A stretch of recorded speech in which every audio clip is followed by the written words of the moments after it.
Apêndice 1. Super-alma. A chave interior para o Mastermind. Por trás do conceito do Mastermind de Napoleão Hill, está a visão da super-alma de Ralph Waldo Emerson. Como Emerson observa no ensaio seminal de 1841, existe uma mente superior, ou o que Hill chamou de inteligência infinita, na qual todos os seres habitam e cujos insights fluem através do indivíduo em seus momentos mais sensíveis. Quanto mais você é permeado pelas ideias dessa mente criativa mais elevada, que é a fonte de tudo que existe, mais naturais, verdadeiras, benéficas e eficazes são as suas ideias. Nesses momentos, as ideias deixam de ser apenas suas e são, isso sim, expressões da verdade em seu sentido último. Em sua realização mais plena, o objetivo do Mastermind é colocar os participantes em contato com a inteligência infinita. O genial é que, além das qualidades práticas, motivacionais e educacionais, o programa de Hill coloca o indivíduo no fluxo das leis e da ética universais. Assim sendo, você fica a serviço de seu máximo desenvolvimento e do desenvolvimento dos outros. A aliança de Mastermind é um meio para experimentar a inteligência infinita ou a super-alma. Lembre-se disso da próxima vez que se sentir muito ocupado para dedicar um tempo à reunião do grupo. Você não está apenas em impacto com seus parceiros, mas também, idealmente, com a fonte superior de todas as ideias. A seguir você verá o texto completo de A Super-Alma, publicado por Emerson na primeira série de ensaios, junto com meu comentário, no qual assinalo os pontos especialmente pertinentes ao Mastermind. Esse grande tratado de Emerson é uma das expressões mais claras, simples e sem adornos de como se relacionar com o princípio superior da vida. Revela um estado mental de quando se está em contato com a inteligência infinita. Acho que você retornará a esse ensaio pelo resto da vida. De sua parte, Napoleão Hill escreveu sobre Emerson com veneração, e as ideias do filósofo motivaram-o no início de sua pesquisa. O Mastermind nasceu da missão de Hill de encontrar técnicas concretas que abrissem o indivíduo aos insights universais e às leis naturais. Ao ler o ensaio de Emerson, você reconhecerá elementos que embasam algumas das ideias de Hill. A super-alma parecerá ao mesmo tempo familiar e surpreendentemente novo. Você pode deparar com trechos de linguagem misteriosa ou inescrutável. Não se preocupe.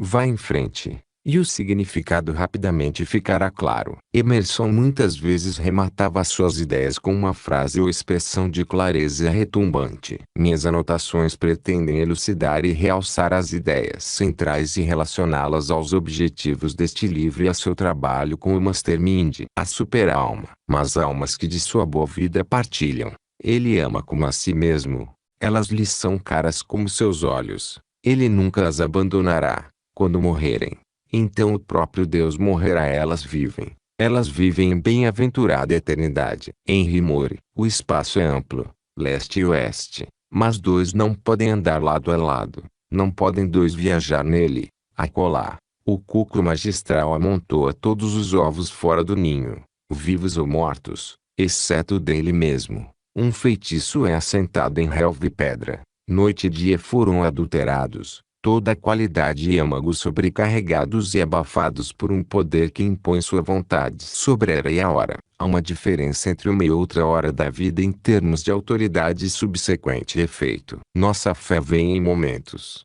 Nosso vício é habitual. No entanto, há uma profundidade nesses breves momentos que nos obriga a atribuir mais realidade a eles do que a todas as outras experiências. Por essa razão, o argumento sempre disponível para silenciar aqueles que concebem esperanças extraordinárias no homem, isto é, o apelo à experiência, é para sempre inválido e vão. Abandonamos o passado ao opositor, e ainda temos esperança. Ele deve explicar essa esperança. Admitimos que a vida humana é mesquinha, mas como descobrimos que era mesquinha? Qual o fundamento desse nosso desconforto?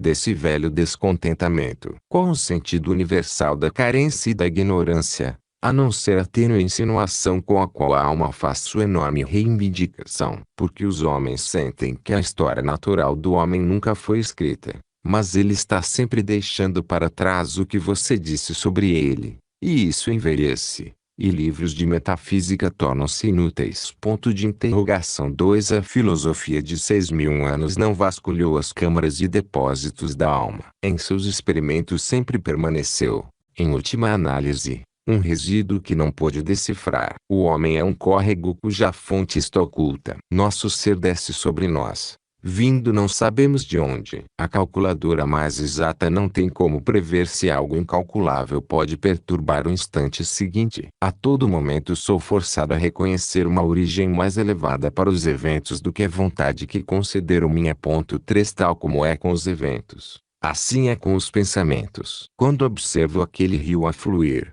vindo de regiões que não vejo, que derrama por uma estação suas águas em mim, vejo que sou um serviçal, não uma causa, mas um espectador surpreso dessa água etérea. Vejo que o desejo, procuro e me coloco em atitude receptiva, mas de alguma energia alheia vêm as visões.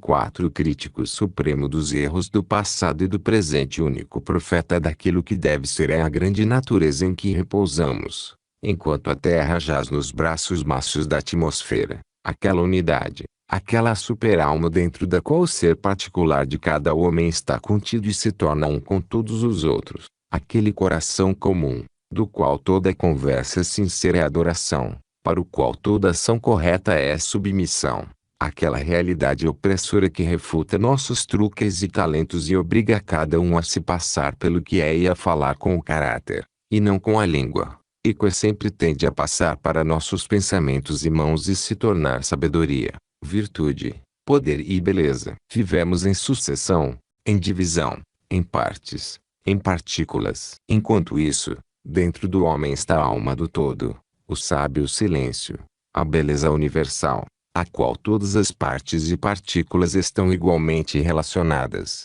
O eterno 1.5 E esse poder profundo em que existimos e cuja beatitude é acessível a nós não é apenas autossuficiente e perfeito em todas as horas, mas o ato de ver e a coisa vista, aquele que vê o espetáculo, o sujeito e o objeto são um. Vemos o mundo pedaço por pedaço, como o sol, a lua, o animal, a árvore, mas o todo, do qual estes são as partes brilhantes, é a alma. Somente pela visão dessa sabedoria se pode ler o horóscopo das eras e, recorrendo aos nossos melhores pensamentos, rendendo-nos ao espírito da profecia que é inato a todo homem, podemos saber o que ele diz. As palavras de cada homem que fala a partir daquela vida devem soar vãs para os que não habitam no mesmo pensamento. Não me atrevo a falar por ela. Minhas palavras não carregam seu sentido augusto. Ficam aquém e são frias. Só ela mesmo pode inspirar, e eis que, a quem o for, seu discurso será lírico, doce e universal como o soprar do vento. Todavia, desejo, ainda que com palavras profanas, se não posso usar as sagradas, indicar o céu dessa divindade e relatar os sinais que recolhi da simplicidade e da energia transcendentes da lei superior. 6 Se considerarmos o que acontece nas conversas, nos devaneios, no remorso, nos momentos de paixão, nas surpresas, nas instruções dos sonhos, nos quais muitas vezes nos vemos disfarçados, os disfarces divertidos apenas magnificam e realçam um elemento real e o forçam a nossa clara atenção. Vamos colher muitos sinais que irão ampliar e iluminar o conhecimento do segredo da natureza. Tudo vai mostrar que a alma do homem não é um órgão, mas anima e move todos os órgãos. Não é uma função, como o poder da memória, do cálculo, da comparação, mas utiliza-os como mãos e pés. Não é uma faculdade, mas uma luz. Não é o intelecto ou a vontade, mas a mestra do intelecto e da vontade. É o pano de fundo do nosso ser, no qual se repousa, uma imensidão não possuída e que não pode ser possuída.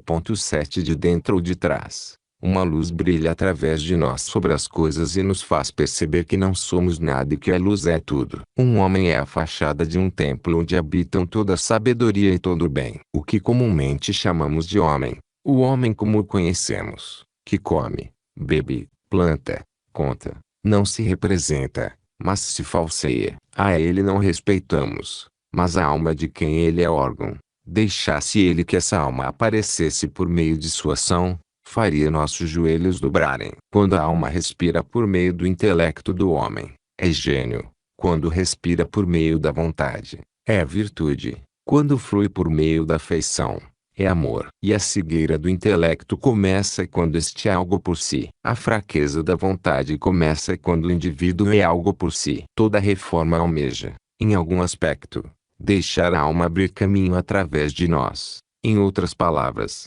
nos fazer obedecer. 8 Dessa natureza pura todo homem, em algum momento, fica ciente. A linguagem não pode pintá-la com suas cores. A natureza pura é muito sutil, é indefinível, imensurável, mas sabemos que nos permeia e contém. Sabemos que todo ser espiritual está no homem. Um velho e sábio provérbio diz: Deus vem nos ver sem avisar, isto é, assim como não há barreira ou teto entre nossas cabeças e os seus infinitos, não há obstáculo ou muro na alma onde o homem, o efeito, cessa, e Deus, a causa, começa. Os muros são retirados. Quedamos-nos abertos de um lado às profundezas da natureza espiritual, aos atributos de Deus. Justiça vemos e conhecemos. Amor, liberdade, poder. Dessas naturezas nenhum homem jamais ficou acima. Elas se elevam sobre nós, principalmente no momento em que nossos interesses nos tentam oferi-las. 9 A soberania dessa natureza da qual falamos é conhecida por sua independência das limitações que nos cercam por todos os lados. A alma circunscreve todas as coisas. Como eu disse,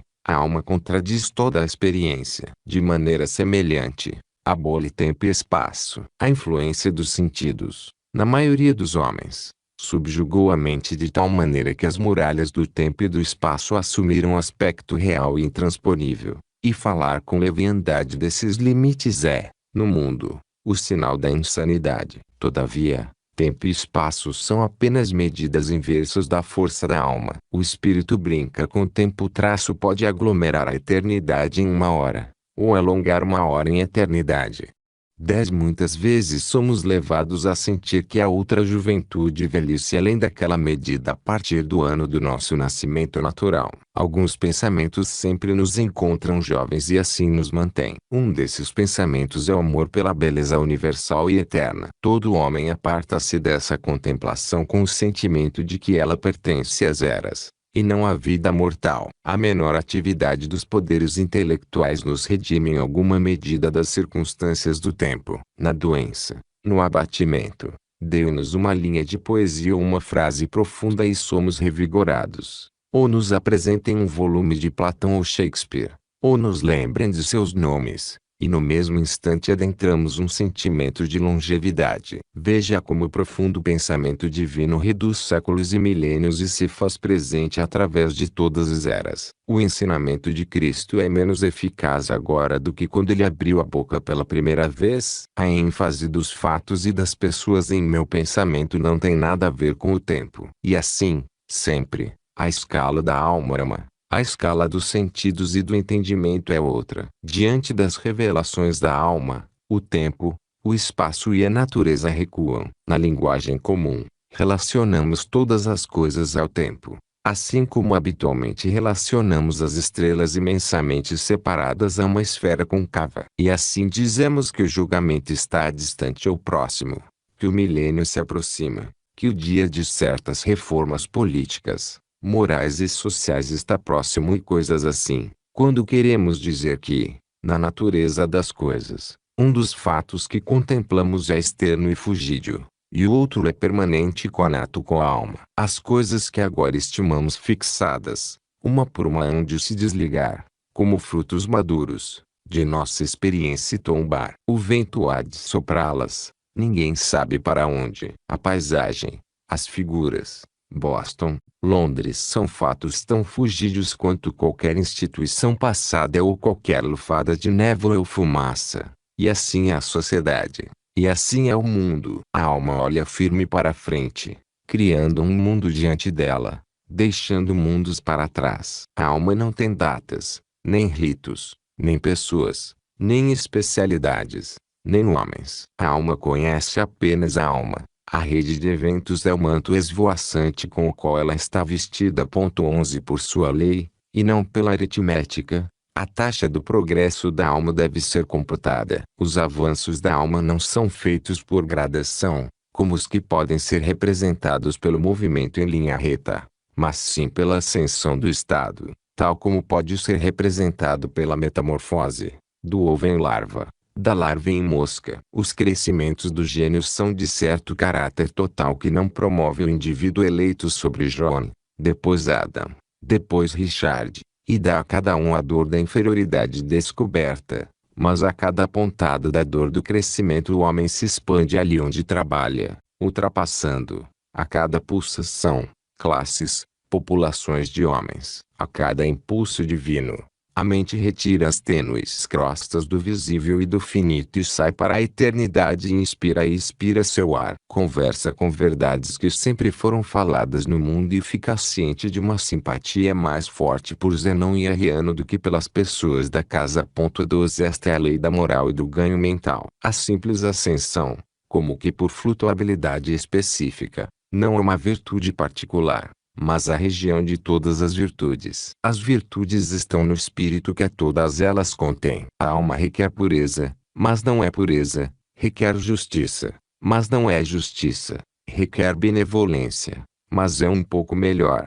de modo que há uma espécie de descida e acomodação, sentidas quando deixamos de falar de natureza moral para incitar uma virtude que ela impõe. Para a criança bem-nascida, todas as virtudes são naturais e não dolorosamente adquiridas. Falha ao coração do homem, e ele se torna subitamente virtuoso. 13 Dentro do mesmo sentimento está o germe do crescimento intelectual, que obedece à mesma lei. Aqueles que são capazes de humildade, de justiça, de amor, de aspiração, já estão em uma plataforma que comanda as ciências e as artes, a fala e a poesia, a ação e a graça. Pois quem quer que habite nessa beatitude moral já antecipa aqueles poderes especiais que os homens tanto prezam. O amante não tem talento nem habilidade que passem despercebidos por sua donzela enamorada, por menos que ela tenha da faculdade relacionada. E o coração que se abandona à mente suprema se vê relacionado a todas as suas obras e percorrerá um fácil trajeto para conhecimentos e poderes particulares. Ao ascendermos a esse sentimento primitivo e aborígene, vamos instantaneamente de nossa localização remota na circunferência para o centro do mundo, onde, como no aposento particular de Deus,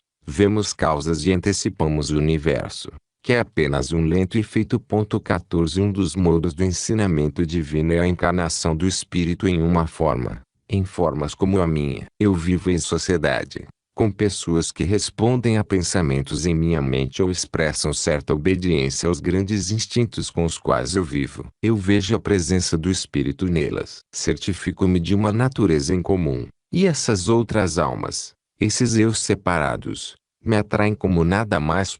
15 Elas atiçam em mim as novas emoções que chamamos de paixão, amor, ódio, medo, admiração, pena. Daí vem a conversa, a competição, a persuasão, as cidades e a guerra. As pessoas são complementares ao ensinamento primário da alma. Na juventude somos loucos por pessoas. Infância e juventude veem todo mundo nas pessoas. Mas a maior experiência do homem descobre a natureza idêntica que aparece em todas elas. As próprias pessoas nos familiarizam com o impessoal. Em toda conversa entre duas pessoas, é feita a tácita referência a uma terceira parte. Há uma natureza em comum. Essa terceira parte ou natureza comum não é social, é impessoal, é Deus.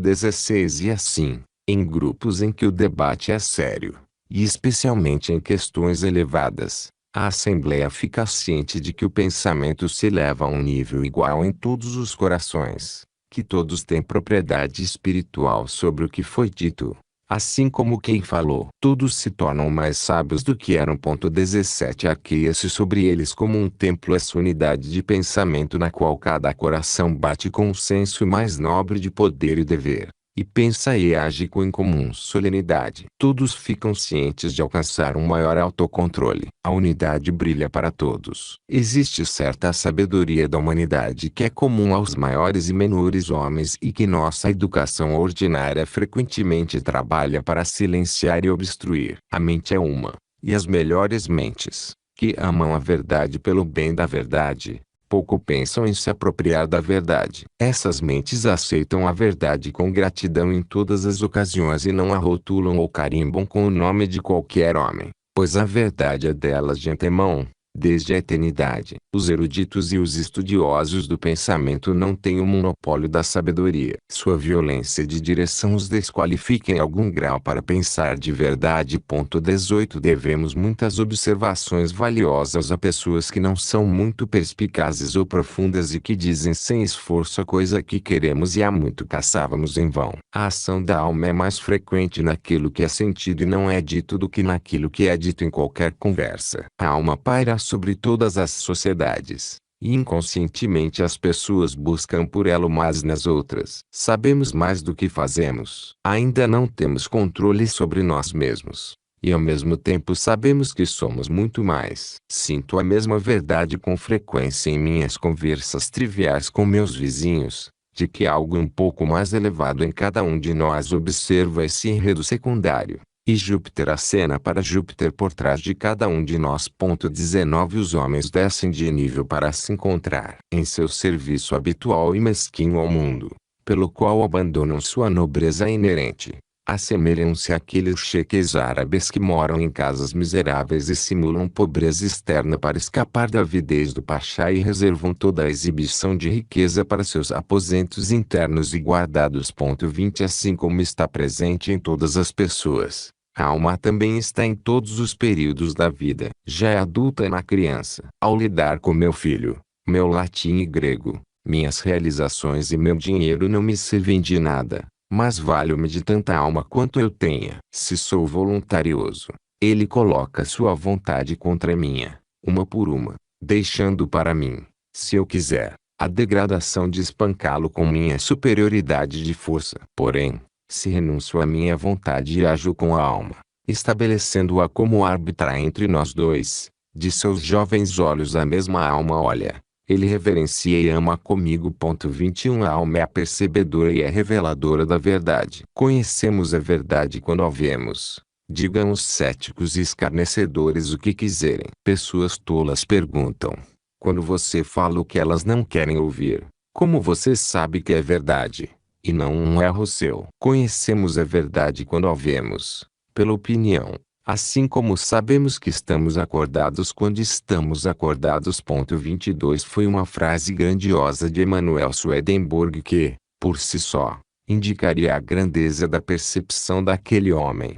Não é prova da compreensão de um homem ter condições de confirmar o que quer que lhe agrade, mas ser capaz de discernir que o que é verdadeiro é verdadeiro, e que o que é falso é falso. Essa é a marca e o caráter da inteligência. No livro que leio, o bom pensamento retorna a mim a imagem da alma inteira, como toda verdade faz. Para o mau pensamento que nele encontro, a mesma alma se torna uma espada discernente e separadora, e o extirpa. Somos mais sábios do que sabemos. Se não interferirmos em nosso pensamento, mas agirmos com inteireza ou vermos como a coisa está em Deus, conheceremos a coisa particular e todas as coisas e todos os homens. Pois o Criador de todas as coisas e todas as pessoas ergue-se por trás de nós e lança sua temível onisciência através de nós sobre as coisas.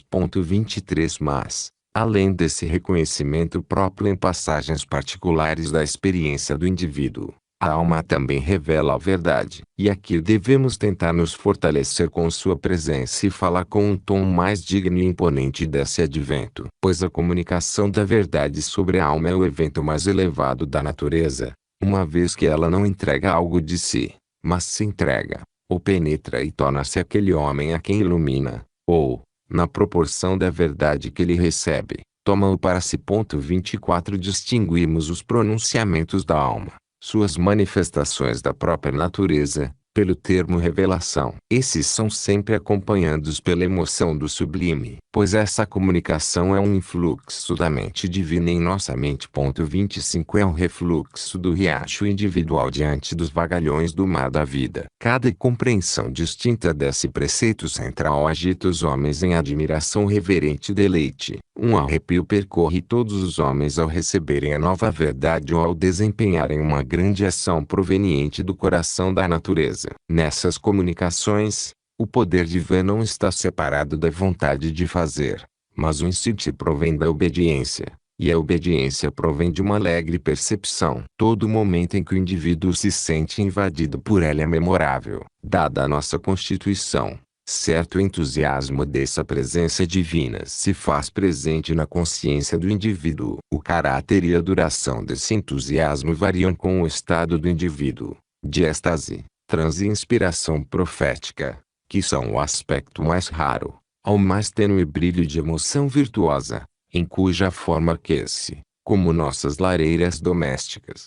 todas as famílias e associações de homens e torna a sociedade possível. Certa tendência à insanidade sempre se fez presente na abertura da percepção religiosa nos homens, como se eles fossem atingidos por um excesso de luz. Os transes de Sócrates, a união de Plotino, a visão de Porfírio, a conversão de Paulo, a aurora de Behmen, as convulsões de George Fox e seus quakers, a iluminação de Swedenborg são desse tipo. O que no caso dessas pessoas notáveis foi um arrebatamento, e inumeráveis exemplos da vida comum foi exibido de maneira menos impressionante. Em toda parte, a história da religião revela uma tendência ao entusiasmo, o enlevo dos moráveis e quietistas, a abertura da percepção interna da palavra na linguagem da Igreja da Nova Jerusalém, o revivalismo das igrejas calvinistas. As experiências dos metodistas são formas variadas daquele tremor de reverência e deleite com o qual a alma individual sempre se mistura à alma universal.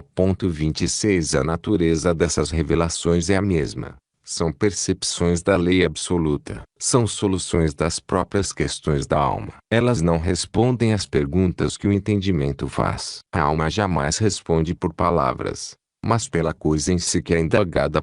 27 Revelação é a exposição da alma. A noção popular de revelação é de leitura da sorte. Nos oráculos passados da alma, o entendimento procura encontrar respostas para questões sensuais e se encarrega de dizer a partir de Deus por quanto tempo os homens existirão, o que suas mãos farão e quem será sua companhia, acrescentando nomes, datas e lugares. Mas não devemos arrombar fechaduras. Temos de coibir essa curiosidade ordinária. Uma resposta em palavras é ilusória. Realmente não é resposta para as perguntas que você faz. Não exige uma descrição dos países para os quais você navega. A descrição não os descreve para você. E amanhã você chega lá e os conhece neles habitando. Os homens perguntam sobre a imortalidade da alma, as atividades celestiais, a situação do pecador e assim por diante. Até mesmo sonham que Jesus deixou respostas exatamente para esses interrogatórios. Nem por um momento aquele espírito sublime falou no dialeto deles. 28 A verdade, a justiça, ao amor, aos atributos da alma. A ideia de imutabilidade está essencialmente associada. Jesus, vivendo nesses sentimentos morais, alheio ao destino sensual, tendo cuidado apenas com as manifestações destes, nunca fez a separação da ideia de duração da essência desses atributos, nem proferiu uma sílaba referente à duração da alma. Coube aos seus discípulos separar a duração dos elementos morais e ensinar a imortalidade da alma como uma doutrina e sustentá-la por meio de evidências. No momento em que a doutrina da imortalidade é ensinada em separado, o homem já está caído. No fluir do amor, na adoração da humildade, não há questão de continuidade. Nenhum homem inspirado faz essa pergunta ou condescende a essas evidências, pois a alma é fiel a si mesma, e o homem em quem ela é derramada não pode vagar do presente, que é infinito, para um futuro que seria finito. 29 Essas perguntas que desejamos fazer sobre o futuro são uma confissão de pecado. Deus não tem resposta para elas. Nenhuma resposta em palavras pode responder a uma pergunta sobre coisas. 30 Não é em um decreto de Deus arbitrário, mas na natureza do homem, que um véu cai sobre os fatos do amanhã, pois a alma não nos dará a ler qualquer outra cifra que não seja de causa e efeito. Por esse véu, que cobre eventos, a alma instrui os filhos dos homens a viver no hoje. O único modo de obter uma resposta a essas questões dos sentidos é renunciar a toda a curiosidade ordinária e, aceitando a maré do ser que nos faz flutuar no segredo da natureza, trabalhar e viver, trabalhar e viver, até a alma que avance inesperadamente ter construído e forjado para si uma nova condição, e a pergunta e a resposta serem 1.31 pelo mesmo fogo vital, consagrante, celestial, que queima até dissolver todas as coisas nas ondas e vagas de um oceano de luz. Nós vemos e conhecemos uns aos outros. E de qual espírito cada um é? Quem pode saber os motivos de seu conhecimento do caráter dos vários indivíduos em seu círculo de amigos? Homem nenhum. No entanto,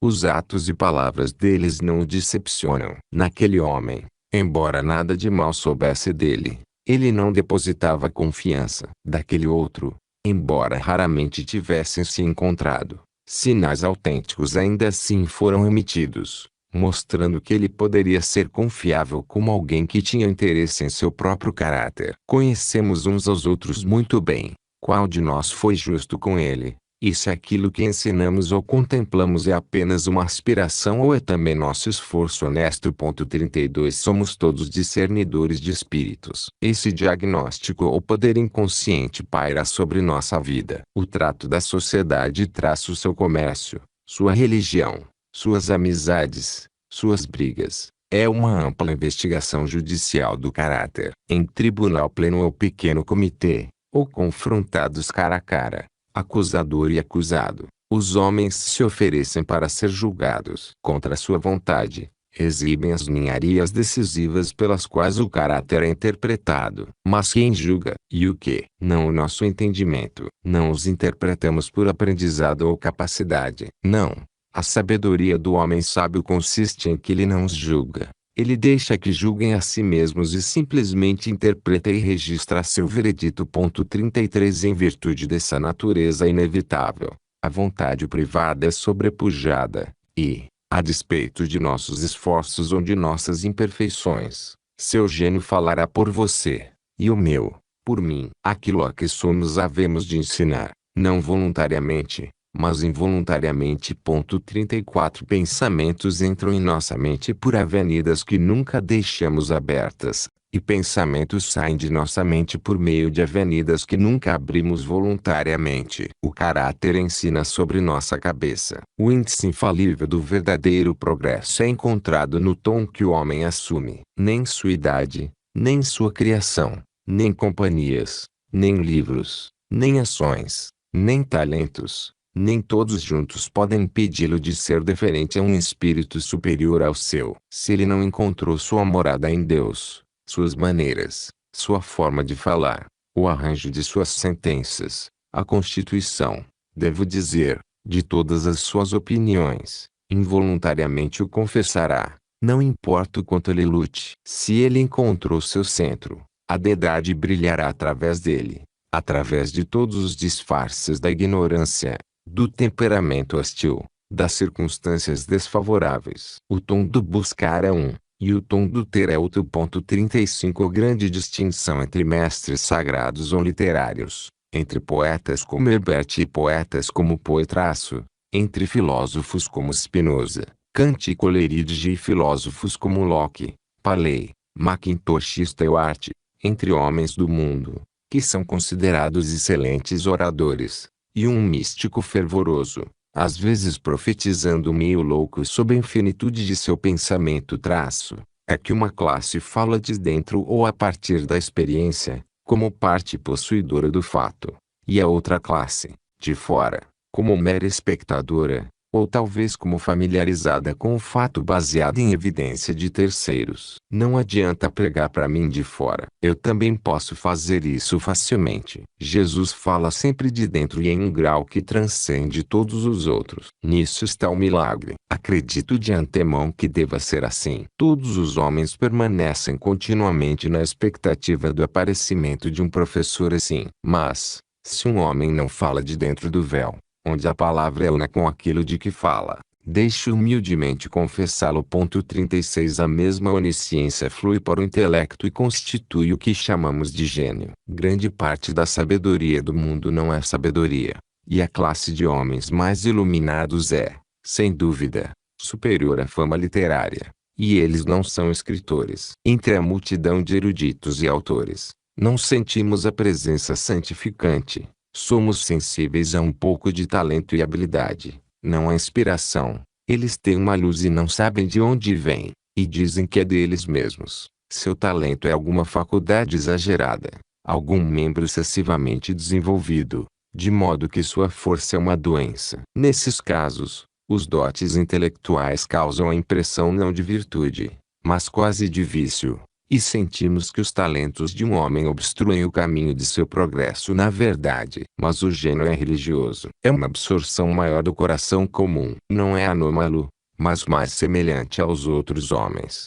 e não menos. Há, em todos os grandes poetas, uma sabedoria da humanidade que é superior a quaisquer talentos que exercitem. O autor, o perspicaz, o entusiástico, o cavalheiro elegante não tomam o lugar do homem. A humanidade brilha em Homero, em Chaucer, em Spencer, em Shakespeare, em Milton. Eles se satisfazem com a verdade. Eles usam a gradação positiva. Eles parecem frígidos e fleumáticos para aqueles que foram temperados com a paixão frenética e a coloração violenta de escritores inferiores, mas populares. Pois eles são poetas pelo livre curso que concedem à alma formadora, que, através de seus olhos, contempla novamente e abençoa as coisas que fez. A alma é superior a seu conhecimento, mais sábia do que qualquer uma de suas obras. O grande poeta nos faz sentir nossa riqueza, e então pensamos menos em suas composições. Sua maior mensagem para nossa mente é nos ensinar a desprezar tudo o que ele fez. Shakespeare nos transporta para uma atividade inteligente tão elevada que sugere uma riqueza que empobrece a dele.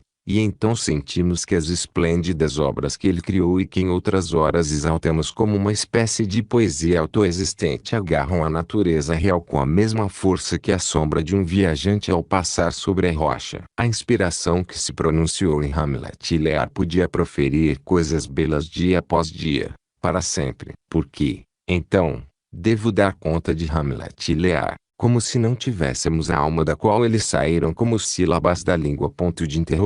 37. Essa energia não vem à vida do indivíduo em nenhuma outra condição que não a possessão total. 38. Vem aos humildes e simples. Vem a quem quer que rechace o que é alheio e orgulhoso. Vem como insight.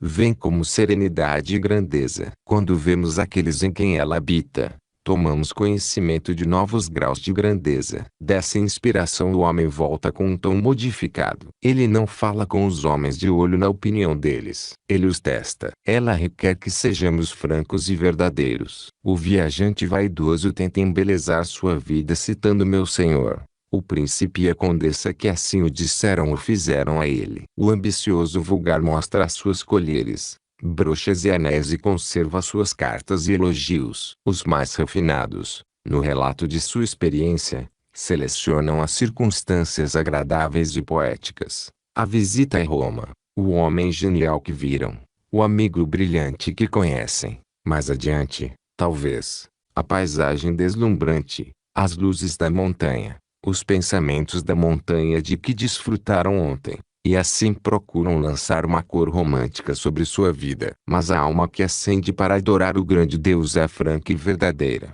Não tem lentes cor-de-rosa, nem amigos finos, nem cavalheirismo, nem aventuras. Não quer admiração, habita na hora que agora é, na experiência sincera do dia comum. Em razão de momento presente é mera ninharia terem se tornado porosos ao pensamento e encharcados do mar de luz. 39. Converse com uma mente que é grandiosamente simples, e a literatura parece um jogo de palavras. Os enunciados mais simples são os mais dignos de serem escritos, bem como as coisas, é claro, ainda que tão triviais que, nas infinitas riquezas da alma, seja como juntar alguns seixos do chão ou engarrafar um pouco de ar em um frasco quando toda a terra e toda a atmosfera são nossas. Nada pode se passar lá, ou torná-lo do círculo, a não ser deixar de lado suas armadilhas e lidar homem a homem em verdade nua, confissão franca e afirmação onisciente. 40. Almas como essas o tratam como os deuses o fariam, andam como deuses na terra, aceitando sem qualquer admiração a sua inteligência, sua generosidade, até mesmo sua virtude, sua ação de dever, melhor dizendo, pois sua virtude é delas como o próprio sangue, regem como elas mesmas e superregem, e o Pai dos deuses, mas que repreensam sua simples postura fraterna lança sobre a lisonja mútua com a qual os autores consolam uns aos outros e se ferem. Elas não bajulam. Não me surpreende que esses homens vão ver Cromwell, Cristina, Carlos II, James I e o Grão Turco, pois eles são, em sua própria elevação, companheiros de reis e devem sentir o tom servil da conversação no mundo. Devem ser sempre uma dádiva de Deus para os príncipes, pois eles os confrontam, de rei para rei, sem hesitação ou concessão, e dão a uma natureza elevada a renovação e a satisfação da resistência, da humanidade franca, do companheirismo constante e das novas ideias. Deixam os homens mais sábios e superiores. Almas como essas nos fazem sentir que a sinceridade é mais excelente do que a bajulação. Trate homens e mulheres com tanta franqueza que obriga a máxima sinceridade e destrua toda a esperança de serem frívolos com você. Esse é o maior cumprimento que você pode prestar. Seu maior louvor, disse Milton, não é a bajulação, e seu conselho mais franco é uma espécie de louvor. 41 Inefável é a união de homem e Deus em todos os atos da alma. A pessoa mais simples, que em sua integridade adora a Deus, se torna a Deus, contudo, para todo sempre. O influxo de seu melhor e universal é novo e inescrutável. Inspira admiração e espanto.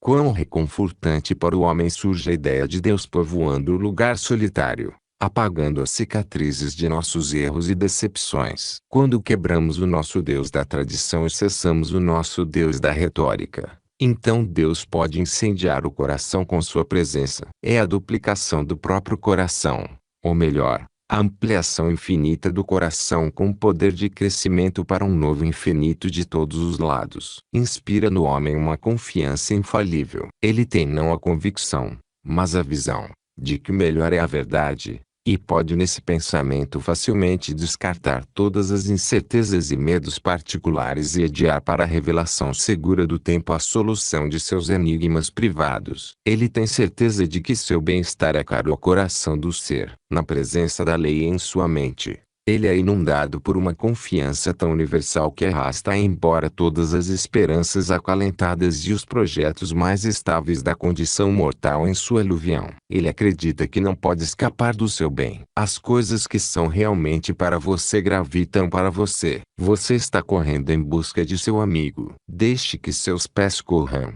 mas sua mente não precisa. Se você não o encontrar, não vai concordar que é melhor não encontrá-lo, pois há um poder que, assim como está em você, está nele também e poderia, portanto, muito bem uni-los, se fosse o melhor. Você se prepara ambicioso para ir prestar um serviço para o qual seu talento e seu gosto o convidam. O amor dos homens e a esperança da fama. Não lhe ocorreu que você não tem o direito de ir, a menos que esteja igualmente disposto a ser impedido de ir. Oh, acredite, enquanto viver, que todo som que é falado ao redor do mundo, que você deve ouvir, vibrará em seus ouvidos. Todo provérbio, todo livro, todo epítome que lhe pertence para ajuda ou conforto seguramente voltará para casa por meio de passagens abertas ou sinuosas. Todo amigo que não sua vontade fantasiosa, mas o grande e eterno coração em você desejar, haverá de prendê-lo em seus braços. E isso porque o coração em você é o coração de todos, não há uma válvula, nenhuma parede, nem um cruzamento em qualquer lugar da natureza, mas um só sangue que corre ininterruptamente em uma circulação sem fim através de todos os homens. Como a água do globo é toda um só maré, vista de forma verdadeira, sua maré é uma só. 42 Que o homem, então, aprenda de coração a revelação de toda a natureza e todo o pensamento, a saber, que o Altíssimo habita com ele, que as fontes da natureza estão em sua mente, se o sentimento do dever estiver ali. Mas, para saber o que o grande Deus fala, ele deve entrar em seu aposento e fechar a porta. Como Jesus disse, Deus não se manifestará aos covardes. Ele deve ouvir muitíssimo a si mesmo, afastando-se de todos os sotaques da devoção de outros homens. Até mesmo as preces deles lhe são prejudiciais até ele ter feito a sua. 43 Nossa religião se apoia de modo vulgar no número de crentes. Sempre que o apelo é feito traço não importa o quão indiretamente, aos números.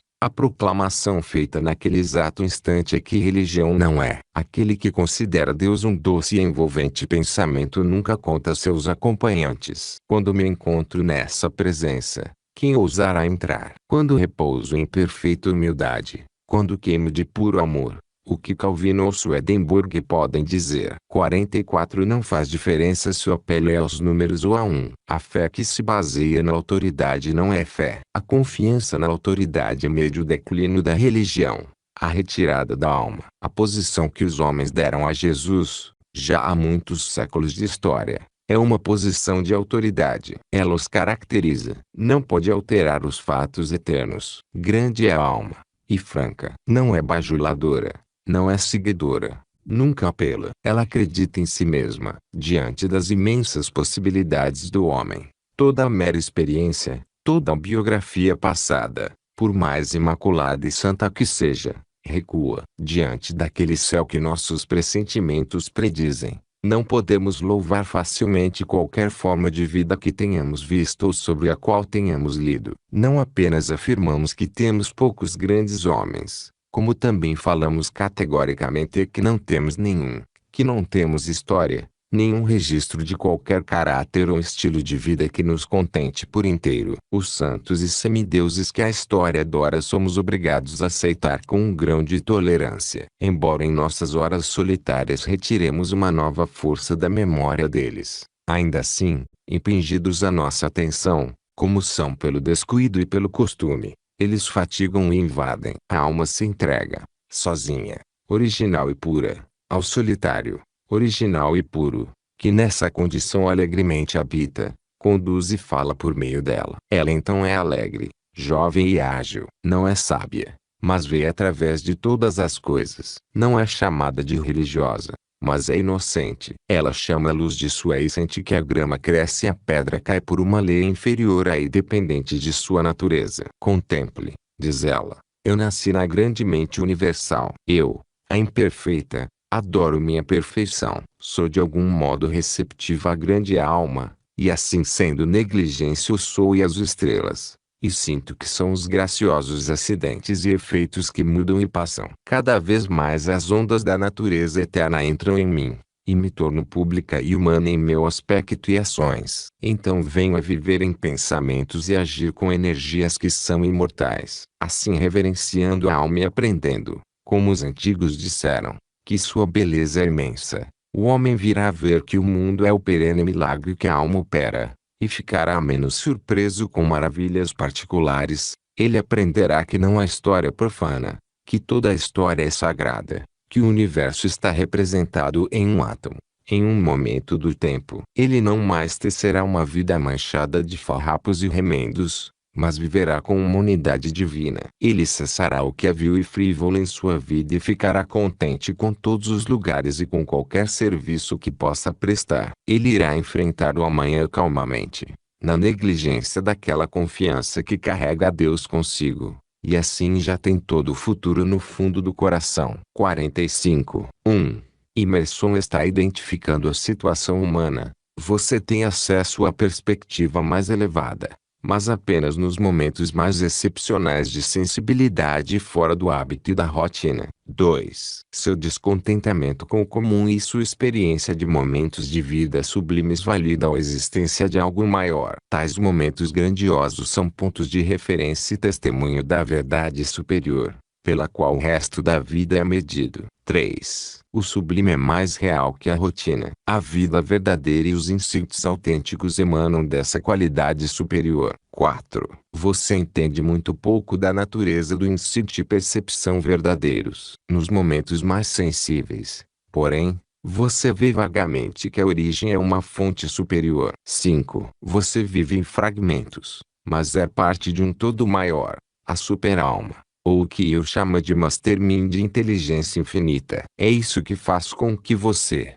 em seus momentos mais elevados, Seja autêntico e original em seu pensamento e fala, em vez de apenas uma câmara de eco e repetição. 6. Suas ideias e insights emergem de um reservatório de pensamento superior. Quando você opera com autoridade e graça, fica sujeito e perceptível a esse princípio superior da vida que sustenta tudo o que você é. 7. A alma dentro de você não é um resultado ou uma faculdade, mas a causa de todos os resultados e faculdades. Você deve ser receptivo à sua influência. Quanto mais aberto, melhor e maior você pode ser. A ausência da influência da alma reduz você à imitação e mímica. 8. Todo brilhantismo, toda originalidade, toda construtividade e toda virtude, todo desenvolvimento pessoal, ocorrem quando há menos do eu particular e mais do superior se manifestando por meio de você. Você evidencia mais plenamente o que é vital,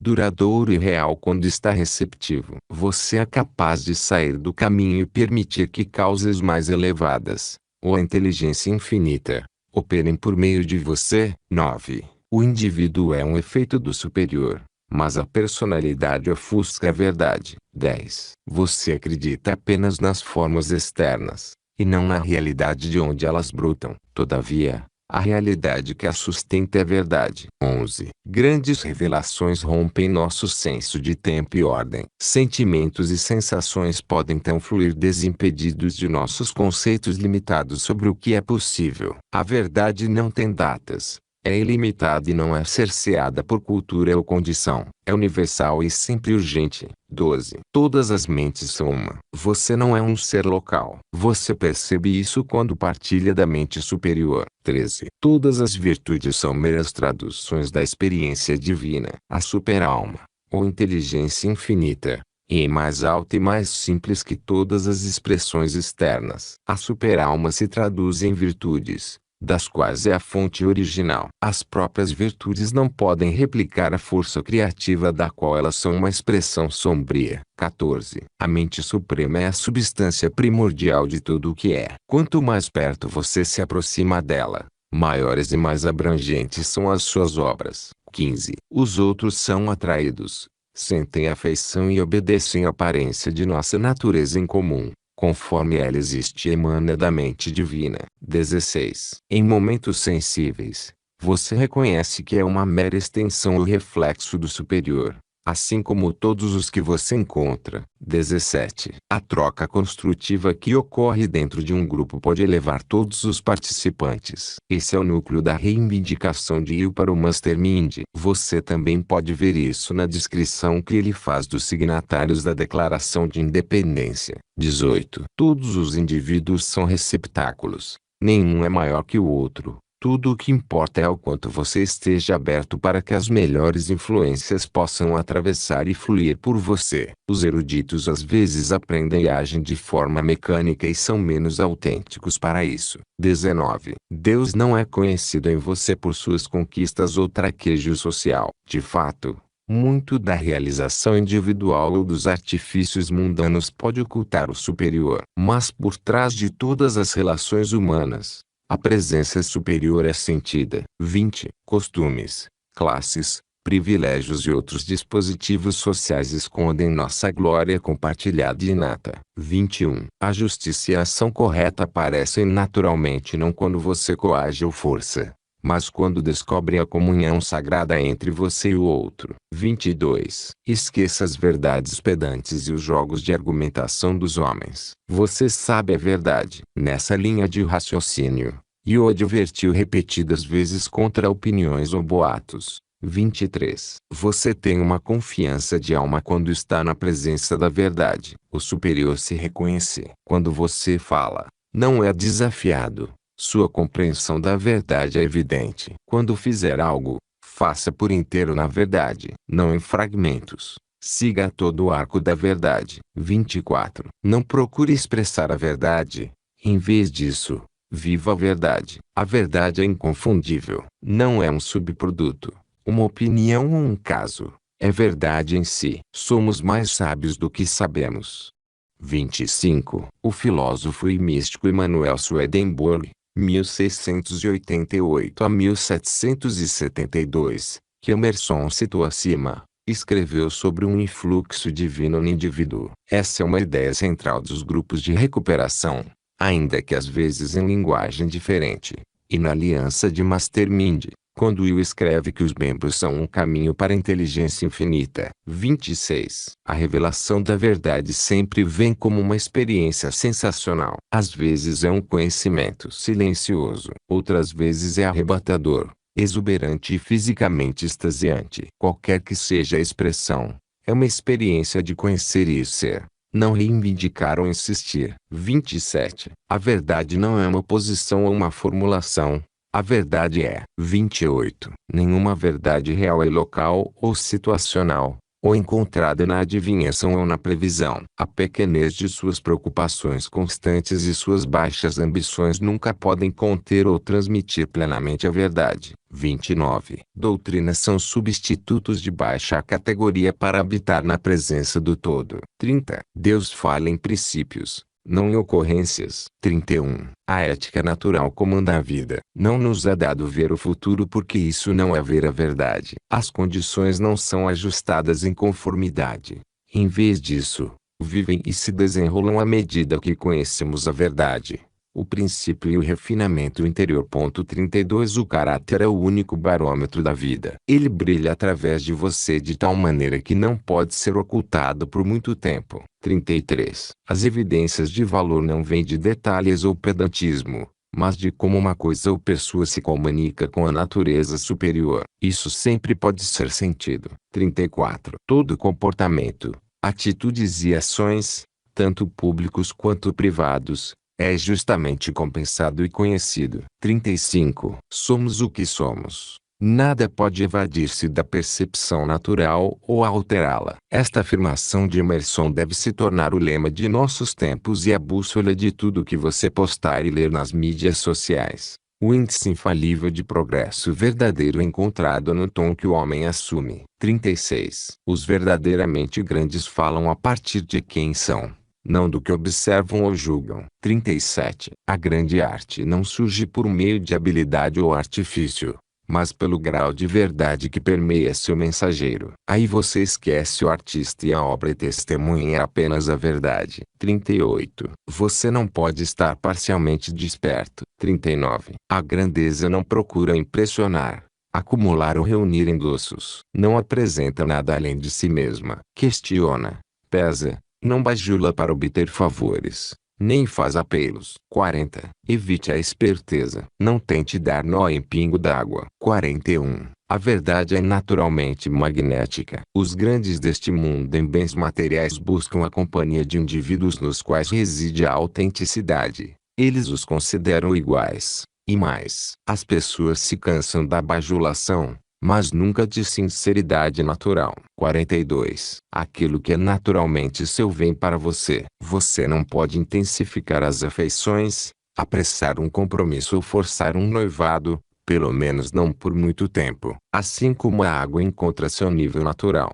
as circunstâncias e relações que são suas por direito chegam a você. 43. Você deve estar disposto a receber o que é seu de direito e igualmente disposto a perder o que não é. Viva na verdade. 44. A grandeza não está nos números, na popularidade ou no prestígio. Ela habita em você quando seu coração bate destemido e alegre no ritmo da verdade. 45. A verdadeira autoridade não vem da lei. A verdadeira grandeza não vem de exemplos valorosos ou de obras particulares dos homens. Ela existe acima de tudo isso. A grandeza habita no coração de um indivíduo simples, translúcido, que aspira a Deus e que, em momentos de elevação, partilha de tudo que existe.